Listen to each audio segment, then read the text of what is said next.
Caged, ill-treated, these dogs are trapped in an industry that hides its cruelty. The most horrific conditions I've ever seen animals kept in. Neglected dogs produce unhealthy puppies and heartache for the families who buy them. They're just disgusting. I don't know how they can get away with it. This is the puppy trade exposed. We begin with a visit to the UK's largest pet superstore, Dogs4us, with warehouse shops in Leeds and Manchester. Here, puppies are on display, photos of celebrity customers line the walls, and price tags reach £900 a pup. But one thing is missing: information about the breeders. But we can't get the breeder details out. So we wouldn't be able to get the breed, we wouldn't be able to call it until after we bought, afterwards. And I don't think the breed is too much. But why so secretive? We went to Wales to find out. This is one of the pet shop's suppliers, Maes Bryn in Carmarthenshire. Most of the light in this dim room comes from the door we open. The electricity possibly switched off to save money. The pens are small, with little bedding and no access to outside runs. A Yorkie bred here was sold through the shop to Gaynor, Cambridge. Look at that, that is disgusting. After a string of complications, Gaynor's puppy, Bella, had a seizure and died. I think the pet shop should be shut down, and then people stop breeding them in farms. The mental torment of persistent confinement. Vondra Farm in Carmarthenshire is another supplier we traced to Dogs4us. Here, a Cocker Spaniel circles in utter frustration. These lively, intelligent animals need stimulation and exercise, both clearly lacking here, as is clean water.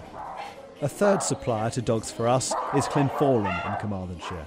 Again, unhealthy, timid dogs live in more squalid conditions. Here, the puppy nearest to us was motionless.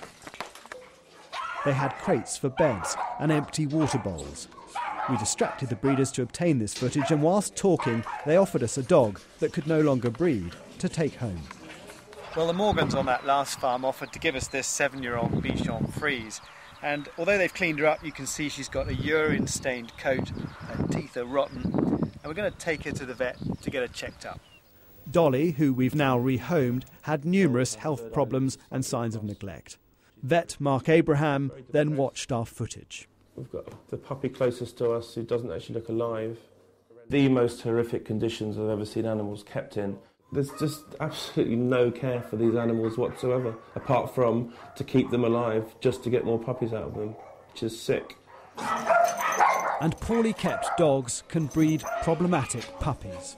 This farm bred Jacka, sold through Dogs4us. She had to be put down 4 months later. The vet's report says she was poorly from birth. The vet said Jacka's mother had been overbred too many times, and that was the cause of Jacka's condition. She also said Jacka's brothers and sisters would have this condition. Dogs4us offers a 6-month guarantee. It used to be a year. In a statement, they insist that they're monitored by the council and the RSPCA, and that all the puppies we purchase are from registered breeders who are also licensed by the local authority, who also carry out inspections of their premises. The breeders all declined our offer of an interview, but Llynfforlan Farm said in a statement, "We categorically deny that we have neglected any of our animals or caused them to suffer distress or ill health." They added sick animals are treated without delay. Our footage was shown to Carmarthenshire Council, but despite expressing concern, they've allowed all the breeders to keep their licences. Many of the puppies bred here will go on to find loving homes, but not these dogs. They're stuck with this.